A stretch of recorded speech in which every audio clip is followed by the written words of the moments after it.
All right. So, for those of you who have been with the show since the early days, you might remember that we actually covered Joan of Arc before. Way back, I think it was episode 5 or 6.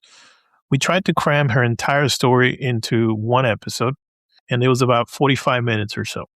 And honestly, I've been thinking about that episode a lot lately, and I realized that I did not do her justice. Because Joan of Arc is one of those figures where the more you dig, the more you realize you're dealing with someone who has genuinely altered the course of human history, not just French history, really world history. So we're doing it again, properly this time. 3 full episodes. And here's why I believe Joan of Arc deserves this treatment. Take every revolution you know about, the American Revolution, the French Revolution, anti-colonial movements across Africa and Asia. Every single one is built on this idea that regular people can claim political legitimacy through the appeal to higher authority, that peasants can challenge kings, that nations have sacred missions, that foreign occupation isn't just inconvenient, that it is morally wrong on a cosmic level, universal law. I believe Joan of Arc invents that, or at least she's the first person that makes it work. Keep this in mind. She was a 17-year-old illiterate farm girl from a village so small that it barely made its name known in medieval times, and she makes a claim that God speaks to her directly through an angel. She walks 300 miles through a war zone, convinces the heir of the French throne to give her an army, and then proceeds to change the outcome of the 100 Years' War. She creates a template, a moment when she proves that divine authority can flow directly to the people. And that becomes embedded in French DNA so deeply that you can trace it through to Charles de Gaulle, through the resistance, to Nazi occupation, through modern French exceptionalism. France still thinks of itself as having a special mission, a unique relationship with destiny. Today we're going to see how this happens, how a teenage girl hearing voices in her father's garden becomes a hinge point of European history, how religious visions becomes political revolution, and how Joan weaponized piety so effectively that it terrified every power structure in medieval Europe. And an important part of her story is the setting into which it happened. By the time she comes into the scene, the 100 Years' War has been grinding on since 1337. England controls most of France. The French king is basically powerless. Everything points towards English victory being inevitable. And then Joan shows up and just rewrites the script. Before we dive in, if you're getting something out of these episodes, again, the best thing that you can do is leave us a rating or a review wherever you're listening. It actually makes a huge difference in helping other people discover the show.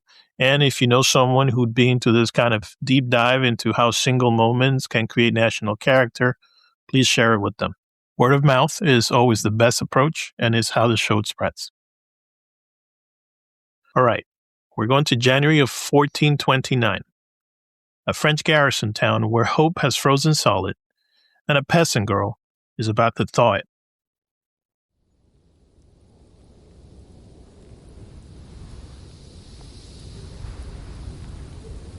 It is winter in Vaucouleurs, France. Vaucouleurs is a French garrison town that's been holding out against English and Burgundian forces for years now. It is a place where hope has frozen solid. The only thing keeping people going is the fact that giving up means certain death. We are in Vaucouleurs, France, on January the 13th, 1429. Robert de Baudricourt is in his hall, trying to conduct the routine business of keeping a garrison town alive during a seemingly endless war. He's a garrison commander, a minor nobleman who's spent the last few years watching France collapse around him. He's 40-something, tired, deeply skeptical of anything that sounds like good news because good news in 1429 is usually a prelude to something worse. He's a severe and ruthless man, one who has lived through a violent age, through the period of the 100 Years' War. A guard enters. "My lord, there's a girl here." Again. Baudricourt sighs. The one with the voices? Yes, my lord. She's brought her uncle this time. This is the third time. 16-year-old Joan of Arc, we'll call her Joan because that's what history remembers, has walked 25 miles from her village of Dauphin to tell Baudricourt that God has sent her to save France. The first 2 times he threw her out. Politely the first time, less politely the second. Joan walks in, and Baudricourt later admits he has trouble describing her. She's short, maybe 5 feet tall. Dark hair cut in a bowl shape that makes her look even younger than the 17 years she claims. She's dressed in a patched red wool dress that's seen better days. Nothing about her appearance suggests anything except poverty and determination. But her voice. Her voice has this quality that makes people listen even when they don't want to. My lord, she says. She's using the formal French of a peasant addressing nobility, but there's something in her tone that makes it sound less like a petition and more like a reminder of something he's forgotten. I have come in the name of my lord to tell you to send word to the Dauphin to hold firm. Before mid-Lent, my lord will give him aid. Baudricourt leans back. Your lord? You mean God? I mean the King of Heaven. This is the moment that changes everything, though nobody in the room knows it yet. Because what Joan is doing here, what she's claiming, is so theologically and politically dangerous that it should get her arrested immediately. She's saying she has direct communications with God, not through a priest, not through the church hierarchy, not through any normal channels that medieval Christianity uses to regulate religious authority. Just her, a 17-year-old illiterate peasant girl who talks to saints in her garden. The kingdom belongs to the Dauphin, she continues, and now her voice is getting stronger, more confident. But my lord will make him king in spite of his enemies. I myself will lead him to his coronation. Baudricourt stares at her. This should be the moment when he throws her out, possibly has her examined by a priest to see if she's possessed. Maybe throws her in jail. But something stops him. Maybe it's the absolute certainty in her voice. Maybe it's that he's been defending and losing in a war for so long that even impossible hope sounds better than the alternative. And who, he asks slowly, is this Lord who speaks to you? Joan's answer is immediate, rehearsed through months of practice in her father's garden. Saint Michael, Saint Catherine, and Saint Margaret. They come to me in the light and tell me what God commands. Here's what you need to understand about that answer.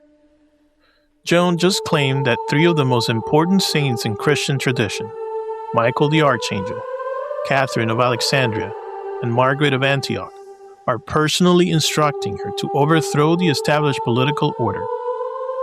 She's saying heaven itself has chosen her, a peasant, to do what kings and armies have failed to do. This is either divine revelation or heresy. There's no middle ground.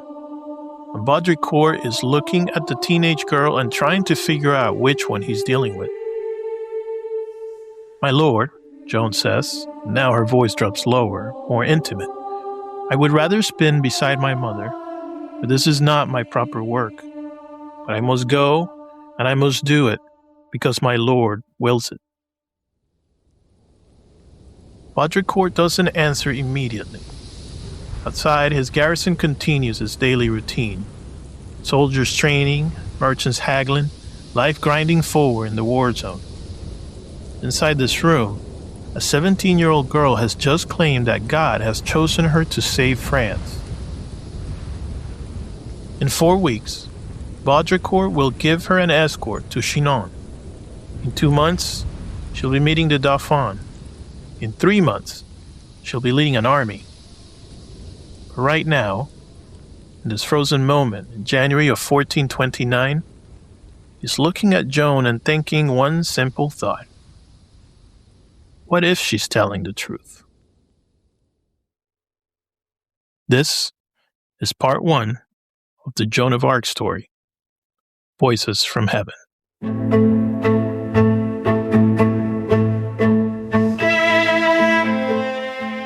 You know how they say you can't understand someone until you walk a mile in their shoes?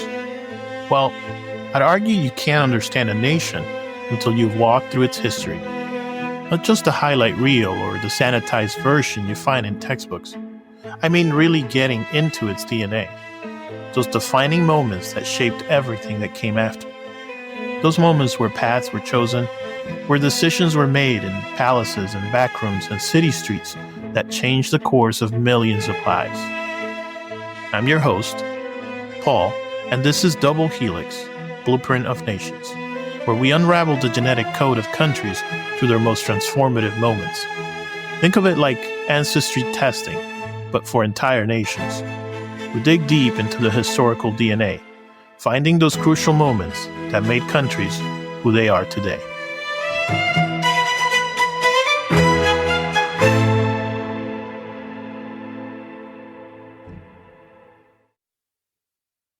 Before we can understand what Joan does, we need to understand the France that she grows up in. And that means understanding how completely, catastrophically broken France is by the 1420s. The 100 Years' War began in 1337 as a dynastic dispute. The English king, Edward III, claimed the French throne through his mother. The French said inheritance couldn't pass through women, and what should have been resolved by lawyers instead got resolved by armies. For the first 80 years, it's mostly English victories punctuated by French defeats. Crécy, Poitiers, Agincourt. These battles become synonymous with English military supremacy and French humiliation. But by the 1420s, it's evolved into something worse than military defeat. It's become existential crisis. In 1420, the insane French king, Charles VI, and I mean literally insane, suffering from recurrent psychotic episodes where he thinks he's made out of glass and will shatter if he's touched, signs the Treaty of Troyes.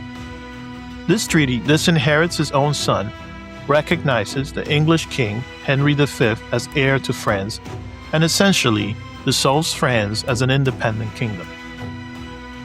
Charles VI's son, the Dauphin, Charles, and later called Charles VII, holds a rump kingdom south of the Loire River.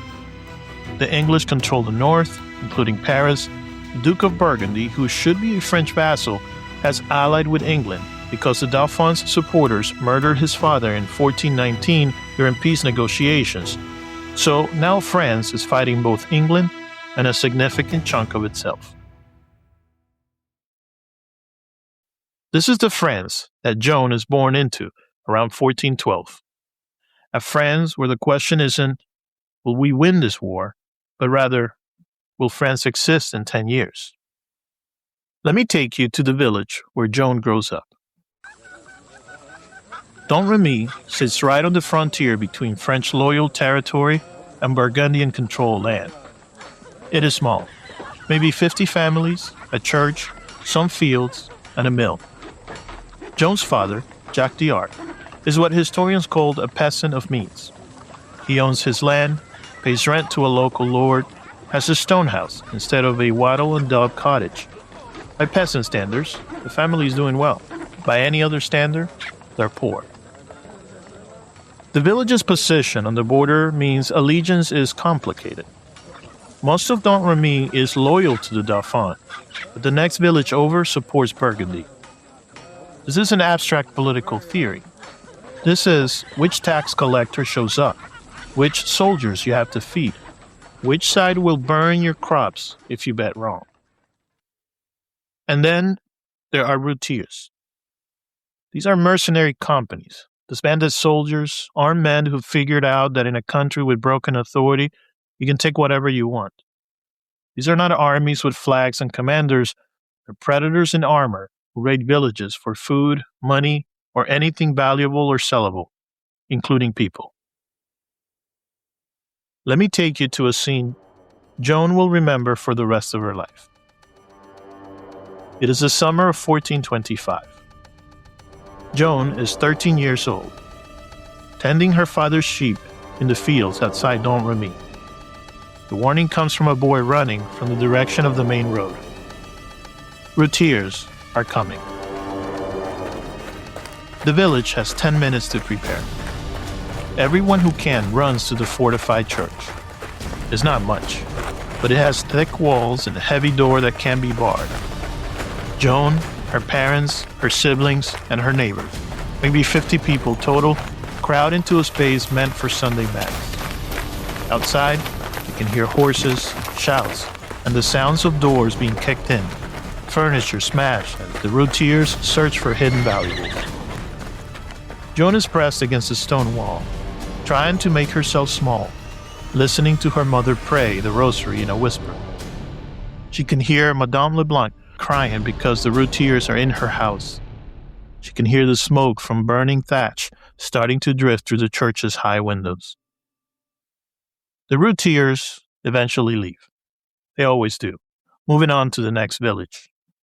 But something fundamental shifts in Joan during those hours. She'll testify at her trial. In my youth, I saw blood spilled on the ground. Not metaphorical blood, actual blood, from people she knew, spilled by men who wore crosses on their armor and called themselves Christian soldiers. This is what war looks like for peasants in 15th century France. Not glorious charges or noble sacrifices, just random violence from men in armor who take what they want because there is no authority strong enough to stop them. And this is when Joan starts hearing voices. Let me take you to Joan of Arc's garden, about a week after the raid. It is summer, around noon, and Joan is supposedly watching the family sheep, but mostly she's praying. She's been doing this a lot lately, going to the church every day, sometimes multiple times. Her mother thinks she's becoming obsessive about religion, which, for a medieval peasant, is saying something. Joan will describe this moment very precisely at her trial. I was in my father's garden. I heard a voice coming from the direction of the church, and with the voice came light. The way she tells it, the light is overwhelming, brilliant, almost blinding. And in that light, shapes form. First, St. Michael the Archangel, armor and carrying a sword. Later, St. Catherine and St. Margaret, the Virgin Martyrs, crowned and glowing. The message is simple at first. Be good, go to church, live piously. Friends needs you. At 13, Joan has no idea what to do with this last part.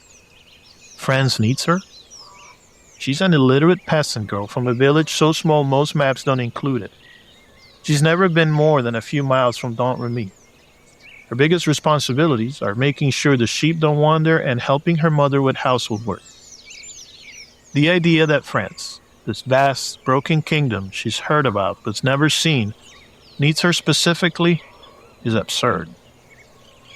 So she tries to ignore that part.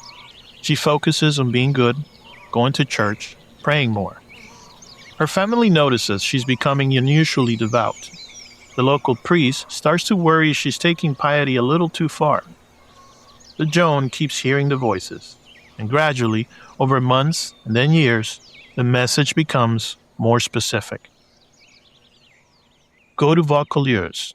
Find Robert de Vaudricourt, the garrison commander. Tell him to give you an escort to Chinon. Find the Dauphin. Tell him he's a true king. Lead an army to Orléans. Crown the king at Rouen. Now, here's what makes Joan's story psychologically extraordinary. These aren't vague spiritual promptings. These are specific, detailed instructions that require intimate knowledge of French politics. Somehow, she knows about the siege of Orléans, the city that's become the linchpin of French resistance, currently surrounded by English forces and hanging by a thread. She knows about Rouen, being the traditional coronation site for French kings, and why Charles VII's failure to be crowned there undermines his legitimacy. She knows about the political crisis created by the Treaty of Troyes, about the Dauphin's doubts regarding his own legitimacy, and about the desperate state of French morale. How does an illiterate 17-year-old peasant girl know any of this? The answer is probably less mystical than it sounds. It's about the news. News travels, even to small villages. Soldiers pass through, bringing stories. Merchants gossip at markets. Refugees from besieged cities stop at Domremy and share what they've seen. The church is where most information congregates. Priests read letters, discuss politics, share news from other parishes. Joan spends all her free time in the church. She's listening, absorbing, piecing together a picture of France's political situation from fragments of overheard conversations. But this is crucial. Joan genuinely believes the voices are real. This isn't theater. This isn't a calculated political move. She'll maintain this belief through 3 weeks of theological examination, through imprisonment, through torture, through being burned alive.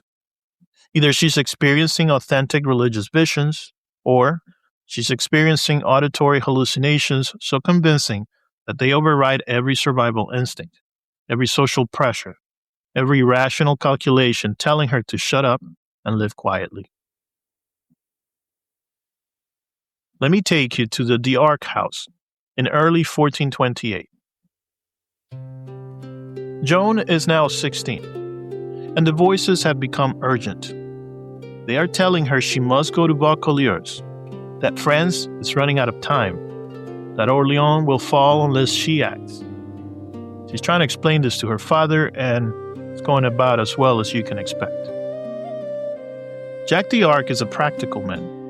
He survived decades of war by keeping his head down, paying his taxes, staying out of politics. The idea that his daughter wants to leave home, travel through a war zone, approach a garrison commander, and claim she's on a divine mission to save France, this is the kind of thing that gets families destroyed. You will not go to Vaucouleurs, he tells her, his voice carrying the finality of a father who thinks he's settled the matter. You will not speak of these voices anymore. People will think you're mad. Joan's response is quiet but absolute. I must do what God commands. God commands that you stay home and help your mother. And why do the saints keep telling me to go? There's a silence that falls over the room, a kind of silence that comes when someone has just said something that can't be unsaid. Jacques has actually had a dream about Joan running off with soldiers. In the dream, to preserve the family's honor, he drowns her. He's told Joan's brothers that if she tries to leave with soldiers, they should drown her, and if they won't, he will. This is how seriously medieval families take reputation and honor. Jack isn't evil or abusive. He's just terrified that his daughter is going to destroy everything the family has built, and possibly get herself killed in the process. But Joan has made her decision. The voices are getting more urgent. Orleans is under siege. She knows this because refugees pass through Domremy constantly now, telling stories of English bombardment, starvation, of the city hanging on by its fingernails. If Orleans falls, the war is basically over. The Dauphin's kingdom will be reduced to a rump state in the south. France will cease to exist as an independent kingdom.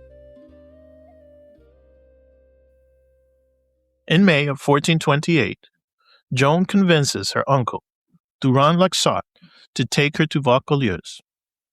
Baudricourt throws her out.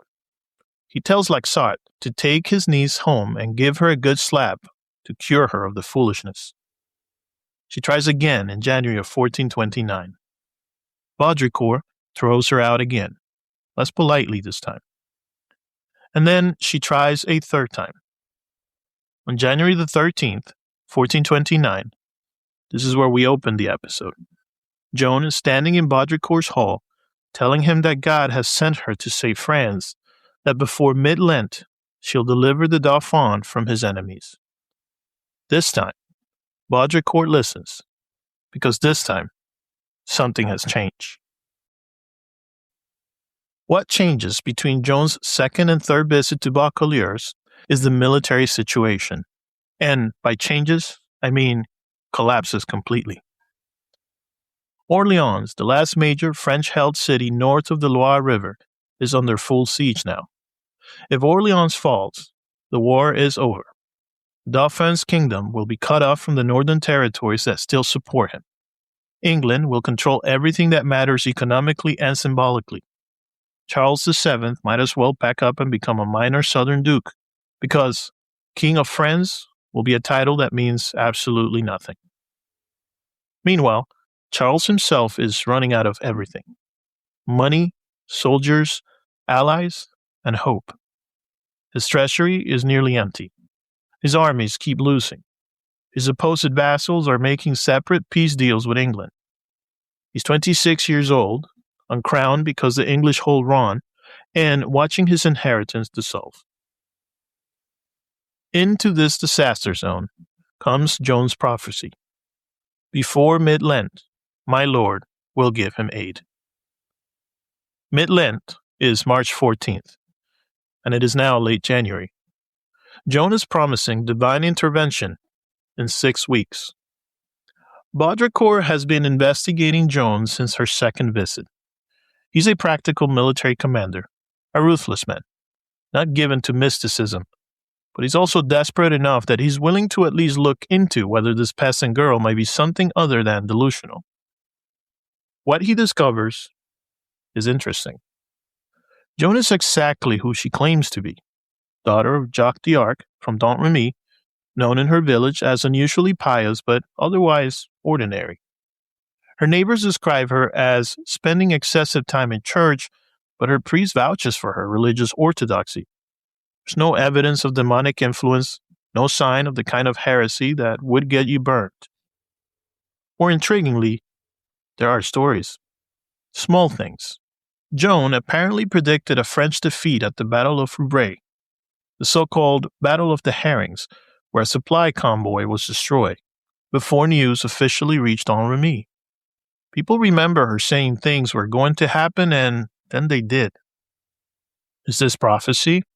Or is it a smart girl with good sources paying attention to military movements and making educated guesses? Baudricourt has no idea. But here's what he does know.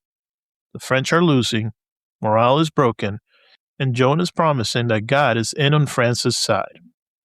What's the worst that can happen? The Dauphin laughs at her and sends her home. What's the best that can happen? Maybe having someone claim divine mandate helps you when you're fighting a war everyone assumes you've already lost. But before Baudricourt commits to sending Joan to Chinon, he needs to be sure she's not possessed. Let me take you to the parish church in Vaucouleurs in late January 1429. Father Jean Fournier is conducting what essentially is an exorcism examination. Joan kneels before him while he performs the ritual test. Holy water, sacred relics, questions designed to reveal demonic influence. Fournier watches her carefully. Demons, according to medieval theology, can't tolerate the presence of holy objects. They blaspheme, they flee, they reveal themselves through fear and hatred of God. Joan does none of these things. She prays calmly. She answers his theological questions with surprising sophistication for an illiterate peasant. Her faith appears genuine, orthodox, and deeply held. Fournier would later testify that he found nothing wrong with her. Whatever the source of Joan's voices, she's not possessed. She's not a witch, and she's not a heretic. She's either genuinely experiencing divine communication, or she's so convinced she is that the distinction becomes meaningless. This is the theological loophole Joan has found, probably without understanding she's finding it. She's too orthodox to become then a heretic, but she's claiming direct divine communication that bypasses every layer of church hierarchy. She's saying God talks to her, a peasant, without needing priests or bishops to interpret. This is revolutionary. This is dangerous. But it's also technically permissible within the Catholic theology, provided the content of the revelation doesn't contradict church teaching. And Joan's revelations are brilliantly safe. Save France, crown the king, expel the English. These aren't radical theological claims. These are patriotic political programs wrapped in divine authority. On February 23rd, 1429, Baudricourt makes his decision. He's going to send Joan to Chinon with the armed escort and a letter of introduction to the Dauphin. The letter essentially says, I'm sending you this girl who claims God speaks to her. I have no idea if she's legitimate, but at this point, what have you got to lose? But before Joan leaves, she makes a request that scandals everyone present. She wants to wear men's clothing. Let me take you to a small room where Joan is being fitted for traveling clothes. This is a much bigger deal than it sounds to modern ears. In medieval Christian theology, cross-dressing is associated with moral corruption, sexual deviance, and demonic influence. Deuteronomy explicitly forbids it. Women who wear men's clothing can be accused of witchcraft. She also has a theological argument, though she doesn't fully articulate it until her trial. God commanded me to wear this clothing. If the voices are divine, then they supersede Old Testament prohibitions. Baudricourt allows it, probably because he figures if Joan gets arrested for cross-dressing before reaching Chinon, that's one less thing he has to explain to his superiors. Joan is given a tunic, hose, boots, a sword, and a horse. She's given an escort of 6 men-at-arms, including Jean de Metz and Bertrand de Poulengy, 2 minor nobles who decided Joan might actually be legitimate. And then they ride out into one of the most dangerous military zones in Europe. Let me take you into one night during the 11-day journey to Chinon. It's maybe the 4th night, somewhere between Vaucouleurs and Auxerre, deep in territory that's nominally French but functionally anarchic. Joan's escorts have chosen to travel at night to avoid English and Burgundian patrols. They're moving through a forest, single file, trying to keep the horses quiet. Jean de Metz is in front, guiding them through a path that might or might not still be safe. Joan rides in the middle, clutching her reins, her male clothing helping her blend into the group, but doing nothing to calm her nerves about being this far from home. Suddenly, from somewhere to their left, they hear voices. English voices, judging by the accent, though it's hard to tell in the darkness. The patrol is maybe 200 yards away, close enough that if Joan's group makes a wrong move, they'll be detected. De Metz signals everyone to stop. They freeze, listening to the English soldiers pass, close enough that they can hear individual conversations. Someone complaining about the cold, someone else laughing at a joke. The patrol passes within 50 yards of where Joan's group is hiding. When the English are finally gone, de Metz turns to check on Joan, expecting to find her terrified. Instead, she's calm. God is protecting us, she says simply, as if this is an obvious fact that requires no further discussion. This happens multiple times during the journey. Close calls, near misses, moments when by all rights they should have been captured or killed. Each time, Joan remains eerily confident. She tells her escorts that the voices guide her, and that they'll arrive safely, that God has already determined the outcome of this journey. De Metz will later testify about this with something approaching awe. He describes Joan as fearless, riding through enemy territory like she knows exactly where she's going and has zero doubts about arriving safely. Either she's experiencing genuine divine protection or she has such absolute faith in her mission that fear becomes impossible. They cross the Loire River at night. They avoid major roads. They sleep rough, Joan always maintaining her male clothing, never once acting like the danger they're in might be real, and somehow, impossibly, they make it. On March 6, 1429, 11 days after leaving Vaucouleurs, Joan arrives at Chinon Castle. She's traveled 300 miles through occupied territory. She's crossed enemy lines multiple times. She's evaded English patrols and Burgundian forces. And now she's about to meet the heir to the French throne. The Dauphin's court has no idea what to make of her. Charles VII makes Joan wait 2 days before agreeing to see her. This is partly protocol. Heirs to kingdoms don't immediately receive peasants who show up claiming divine missions, and partly strategic caution. Charles has learned through bitter experience to be skeptical of anything that sounds too good to be true. But Charles is also curious. Baudricourt's letter describes Joan as claiming she can identify the Dauphin through divine revelation. So, Charles decides to stage a test. When Joan is finally brought to the throne room on the evening of March the 9th, he's dressed in ordinary court clothing and standing among a group of courtiers. Someone else, a nobleman in a fancy dress, sits on the throne. Let me take you into that moment. The doors to the Great Hall open, and Joan walks in wearing the male clothing she's adopted for travel. Tunic, hose, boots that are probably still muddy from 300 miles of hard riding. The court is packed. Maybe 50 nobles, advisors, clerks, all watching to see if this peasant girl who claims to speak with God is legitimate or just another in a long line of people claiming divine authority to get close to power.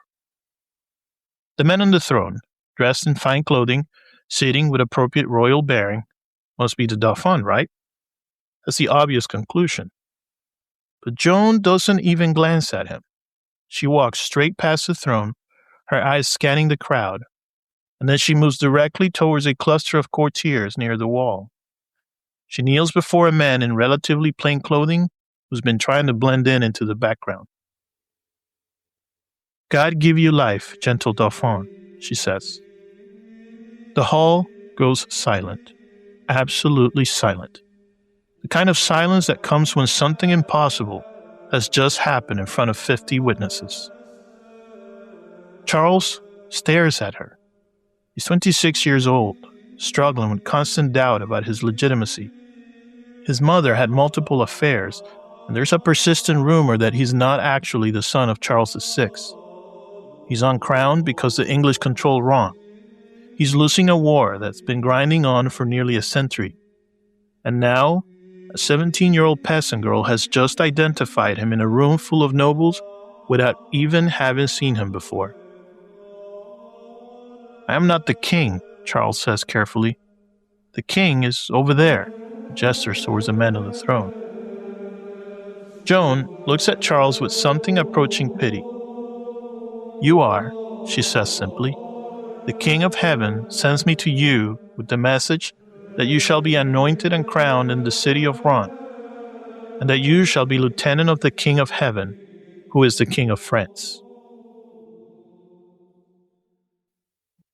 We will leave the story here for now, with Joan kneeling before the Dauphin in a crowded throne room, 50 witnesses watching something that should be impossible. A peasant girl who's just walked past the obvious decoys and identified the heir to the French throne through what she claims is divine revelation. How did she know? That's the question spreading through Charles's court within minutes of this scene. Did someone describe Charles to her during the 2 days she was waiting? Did one of her escorts recognize him and tip her off? Or did God actually reveal it to her the way she claims? Medieval people chose the divine explanation. You start seeing Joan as either a miracle or a witch, with basically no middle ground. Modern historians lean towards the practical. Joan was smart, she had good intelligence, she knew what Charles looked like because someone told her. But here's what matters. Joan believes the divine explanation with such absolute conviction that she'll maintain it through examination, imprisonment, torture, and execution. And Charles is looking at this teenage girl thinking one very simple thing. What if she's telling the truth? Because if Joan can identify him through divine revelation, then maybe the other things that she's claiming is also true. Maybe God does speak to her. Maybe God has chosen her. Maybe there is a way out of this nightmare that's been consuming the kingdom for nearly a century.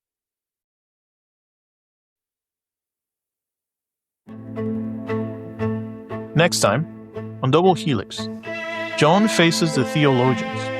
How does a 17-year-old illiterate peasant girl defend claims of divine communication against some of the best theological minds in France? How does she thread the needle between heresy and orthodoxy?